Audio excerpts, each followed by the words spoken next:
satellite radio, and television. The problem is there's too many people in this country that take the notion of creativity and invention too damn seriously. Just when one technology is centralized, conglomerated, monopolized, along come new technologies, delivery systems that threaten the good work born of deregulation. Just when we were getting close to a national playlist for our music,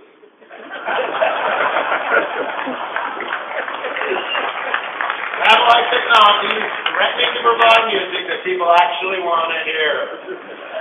Just when we were close to a national news media, providing a general consensus on what the truth is, along comes the internet that allow its users a choice on the kinds of news it watches. And YouTube. My God, we've got to stop them. Recently, when we were about to enjoy our great national pastime of tearing apart a presidential candidate with relentless repetition of ugly things his friends said, YouTube provided the candidate's reasoned response, and millions watched and responded positively. Now, how do you fight that? What do you do to defeat that? I say do what others have done when facing the competition of new technologies. Get compromising information on your competitors. Expose them in a sex scandal. Or call them racist.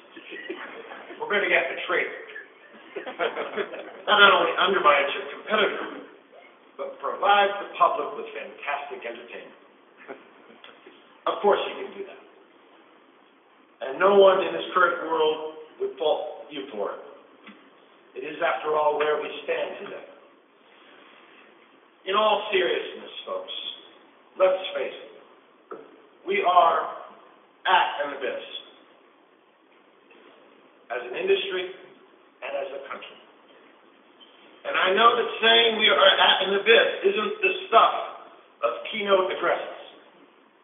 But all sarcasm and irony and rude pithiness aside, we are at a critical juncture in this nation's history. This is a nation divided and reeling from betrayal and economic hardship. And you, the broadcasters of this great nation, have a tremendous power and a tremendous potential to affect change. You have the power to turn this country away from cynicism. You have the power to turn this nation away from the hatred and the divisive dialogue that has rendered such a corrosive effect on our body politic. You can lift us up into a more enlightened age. Or you can hide behind that old adage, I'm just a businessman. I provide what the audience wants.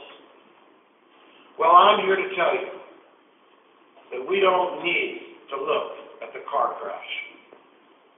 We don't need to live off of the pain and humiliation of the unfortunate. We don't need to celebrate our pornographic obsession with celebrity culture. We are better than that.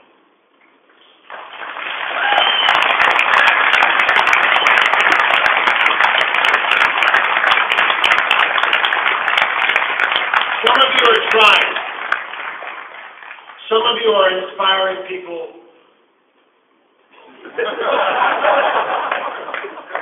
towards altruism and compassion with your programming. Some of you are trying to lift the civic dialogue into a more responsible and adult arena. But I know you do so against the odds of ratings and job security. It is really up to the leaders in this room. It is up to you, the scions of this industry, to leave behind formulas and focus groups and your own fears of job security. Only with your courage and your vision can we begin to imagine a world of broadcasting where the general consensus of those with real power say, enough is enough. Now is the time to move away from our lesser selves Now is the time to stop making money on the misfortunes of others and the prurient and salacious desires of the public. Now is the time to admit and recognize that we aren't just businessmen, but the guardians of the human spirit, with a responsibility to the health of this nation. That we can lift this country up with our programming. That instead of catering to the gossips and the scolds and the voyeurs, we can appeal to the better nature in our audience, the better nature of what this country is all about. This is a country filled with people of great compassion and tremendous generosity. This is a country that has survived dust bowls, depressions, that united to defeat Hitler and fascism and communism. We are a resilient people and a tenacious people. And we are ready for change. And we are ready to imagine a new broadcasting industry aesthetic that, respecting the better nature of the American people, produces shows that promote strength instead of fear, that does not divide but inspires, that does not promote hate but unity, that will not tear the weak down but build up their strength.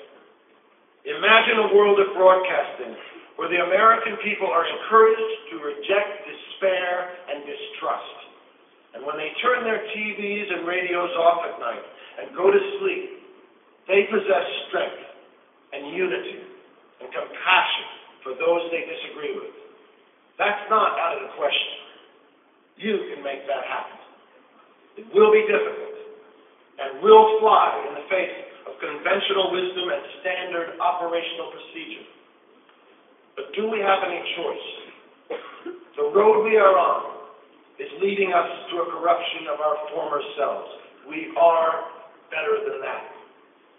You can help us reclaim our better nature, our perfect union. It isn't necessarily a matter of country before profit, or of patriotism and truth before personal comfort. There could be money to be made in appealing to our better selves. Wouldn't that be great? And if there isn't, and we came out of it a little less rich, but more unified and healthier as a nation, wouldn't that be something we could all be proud of? Thank you.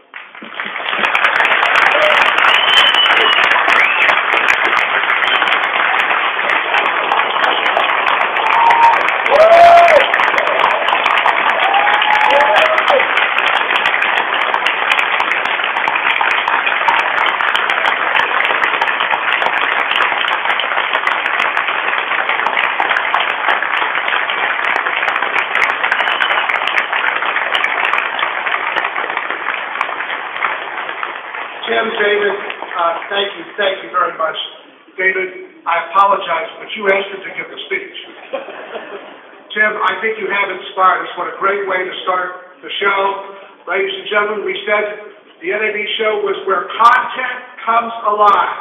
I think you'll agree it just did. Have a great show.